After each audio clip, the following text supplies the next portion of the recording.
Friends, welcome to Diksha classes. आज मैं आपको सिंपल इंटरेस्ट के बारे में बताऊंगी। अगर आप लोगों ने इस चैनल को सब्सक्राइब नहीं किया है तो जल्दी से सब्सक्राइब करें। आज बात करते हैं सिंपल इंटरेस्ट की। सिंपल इंटरेस्ट होता क्या है, यानी कि साधारण ब्याज। साधारण ब्याज। अब ये साधारण ब्याज क्या होती है? साधारण ब्याज केवल मूलधन पर ही मिलता है और साधारण ब्याज हर साल इक्वल होती है। तो इसका ये साधारण ब्याज का एक फॉर्मूला होता है SI equal to PRT upon 100। अब यहाँ ये P क्या है? प्रिंसिपल है, यानी कि मूलधन है। P इक्वल टू मूलधन। R है रेट, यानी कि दर। T है टाइम, यानी कि समय। अब इसका यही फॉर्मूला है SI equal to PRT upon 100।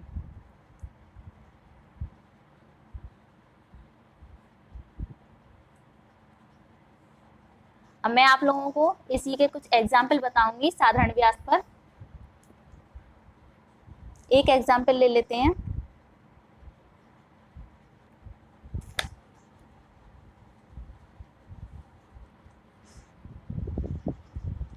P equal to 10,000, R है 10% और T दिया हुआ है 3 और हमें इसमें SI निकालनी है। तो मैंने अभी आप लोगों को ऊपर एक फॉर्मूला बताया था SI equal to PRT upon 100। तो इसमें P कितना दिया हुआ है? 10,000, R दिया हुआ है 10% और T दिया हुआ है 3 ईयर का, और हमें इसमें SI निकालना है। तो SI का फॉर्मूला भी मैंने बताया आप लोगों को, PRT अपॉन 100। P कितना दिया हुआ है इसमें? 10,000, R दिया हुआ है 10 और T दिया हुआ है 3 अपॉन 100। एक जीरो से एक जीरो कैंसिल कर दिया, फिर एक और जीरो से एक और जीरो कैंसिल कर दिया। अब बचा 10,000 इंटू 3, तो कितना आ गया? 3,000। ये आंसर हो गया। अब मैं इसकी आपको एक और सेकंड ट्रिक शॉर्टकट बता देती हूँ। इसमें प्रिंसिपल दिया हुआ है 10,000 का और R दिया हुआ है 10 और T दिया हुआ है 3। तो यानी कि 10% वार्षिक दर से 3 वर्ष की साधारण ब्याज याद करनी है। तो कैसे करेंगे? 10 इंटू 3 कर लेते हैं इसे, तो कितना हो गया ये? 30%। तो 10,000 पर कितना है? 30%। 10,000 इंटू 30 अपॉन 100। एक जीरो से एक जीरो कैंसिल कर दिया, फिर एक और जीरो से एक जीरो कैंसिल कर दिया, तो कितना आ गया? 3,000 रुपीज़। ये हो गया आंसर। अब मैं आप लोगों को एक और एग्जाम्पल बता देती हूँ। इसमें दिया हुआ है P equal to 5,000, R equal to 5%, T equal to 2 year का दिया हुआ है, यानी कि समय 2 साल का है। SI निकालनी है इसमें। तो मैंने अभी आप लोगों को एक फॉर्मूला बताया था SI equal to PRT upon 100। लगा देते हैं इसी में, SI equal to PRT upon 100। अब P कितना दिया हुआ है इसमें? 5,000 इंटू R कितना है? 5 और टाइम कितना दिया हुआ है? 2 अपॉन 100। अब एक जीरो से एक जीरो कैंसिल कर दिया, एक जीरो से एक जीरो कैंसिल कर दिया। अब कितना आंसर आ गया इसमें? 5 इसमें कर देते हैं 50 इंटू 10, तो कितना आ गया? 500 रुपीज़। ये आंसर हो गया। मैं आपको दोनों ट्रिक बता देती हूँ, एक और ट्रिक बता देती हूँ इसे मैं। तो सेकंड ट्रिक है इसकी।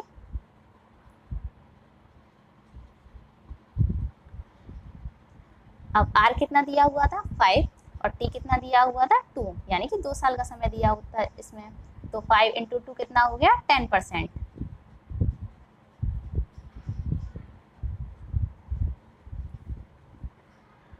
5,000 पर 10%,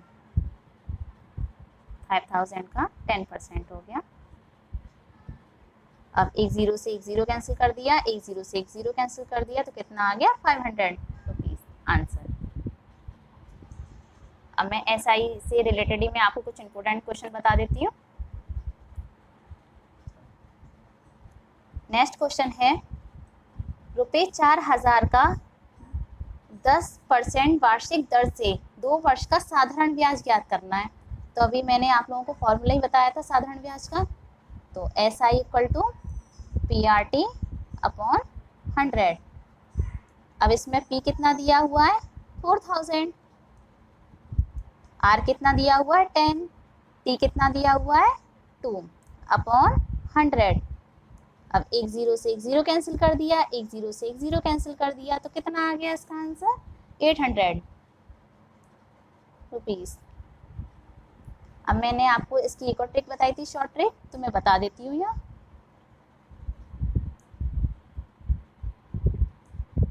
कितना दिया हुआ था इसमें 10% वार्षिक दर से 2 वर्ष का साधारण ब्याज, तो कितना हुआ 20%। कितने का 4000 का, 4000 इंटू 20 अपॉन 100। एक जीरो से एक जीरो कैंसिल हो गया, एक जीरो से एक जीरो कैंसिल हो गया, कितना आ गया 800 रुपीज़। ये आंसर हो गया इसका।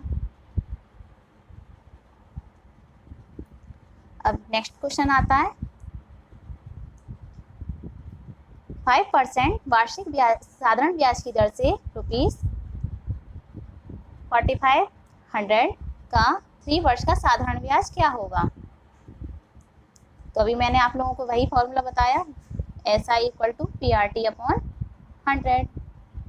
अब P कितना दिया हुआ है इसमें 4500, R कितना दिया हुआ है 5, T कितना दिया हुआ है 3 अपॉन 100। अब ये दोनों जीरो से ये कैंसिल हो गए, अब कितना आंसर आ गया 675। ये हो गया इसका आंसर। अब सेकंड ट्रिक बता देती हूँ इसकी। अब 5% पे साधारण ब्याज की दर से कितना दिया हुआ है 3 वर्ष का, तो कितना हो गया 5 इंटू 3 इक्वल टू 50%। कितने का है 4500 का 50%, तो कितना हुआ 15 अपॉन 100। दोनों जीरो से दोनों जीरो कैंसिल हो गए, कितना आ गया 675 रुपीज़। ये हो गया इसका आंसर। अभी मैंने आप लोगों को टाइप फर्स्ट बताया था, अब मैं आप लोगों को टाइप सेकंड बताती हूँ। तो अभी मैंने साधारण ब्याज निकालना बताया, अब इसमें मैं आपको प्रिंसिपल यानी कि मूलधन निकालना बताऊंगी। तो क्वेश्चन है किसी धन का 7% वार्षिक साधारण ब्याज की दर से 3 वर्ष का साधारण ब्याज 630 रुपये है, वह धन ज्ञात करो। तो अभी हम लोग SI निकाल रहे थे, अब इसमें हमें P निकालना है। तो R कितना दिया हुआ है इसमें, ये R दिया हुआ है यानी कि 7%। अब इसमें टाइम कितना दिया हुआ है 3 वर्ष।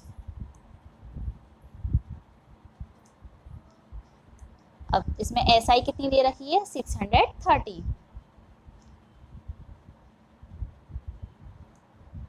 अब हमें इसमें क्या निकालना है P यानी कि प्रिंसिपल मूलधन।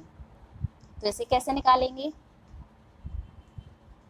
7% वार्षिक साधारण ब्याज की दर से मैं 3 साल का ब्याज ले लेती हूँ, तो कितना आएगा इसमें 7 इंटू 3% का 21। तो हमने 21% ले लिया है।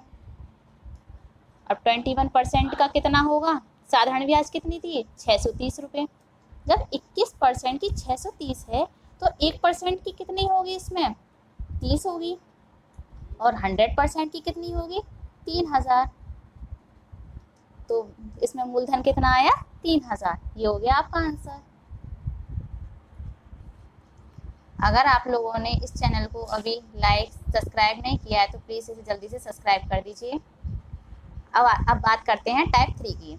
अभी मैंने सबसे टाइप फर्स्ट में आपको SI निकालना बताया था, और टाइप सेकंड में मैंने आपको प्रिंसिपल निकालना बताया था। अब मैं टाइप 3 में आपको टाइम निकालना बताऊंगी।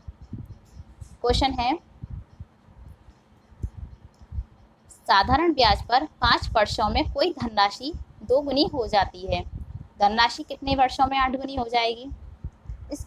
इसको सॉल्व करने के लिए एक फॉर्मूला है, मैं यहाँ लिख देती हूँ।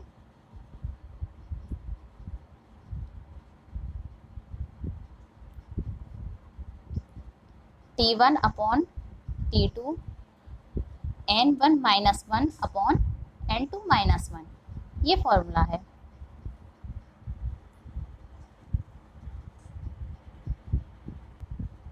फॉर्मूला है T1 upon T2 equal to N1 minus 1 upon N2 minus 1। अब बात करते हैं क्वेश्चन की।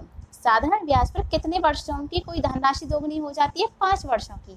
तो T1 कितना दिया हुआ है इसमें? 5 अपॉन, अब T2 यानी कि हमें कितने वर्षों, धनराशि कितने वर्षों में 8 गुनी हो जाएगी, तो T2 निकालना है इसमें। अब N1 माइनस 1, N1 कितना है? 2 गुनी पूछ रहा है, तो 2 माइनस 1, और कितनी गुनी हो जाएगी? 8 गुनी, तो 8 माइनस 1। सॉल्व करते हैं इसे। 5 अपॉन T2 इक्वल टू 2 में से 1 गया तो कितना बचा? 1। 8 में से 1 माइनस करो तो 7। अब इसका क्रॉस मल्टीपल कर लेते हैं। T2 इक्वल टू कितना हो गया? 5 इंटू 7 35। तो कितने वर्ष का समय लगा? 35 ईयर। ये हो गया आपका आंसर। अब मैं इस वीडियो को यहीं एंड करती हूँ। अगर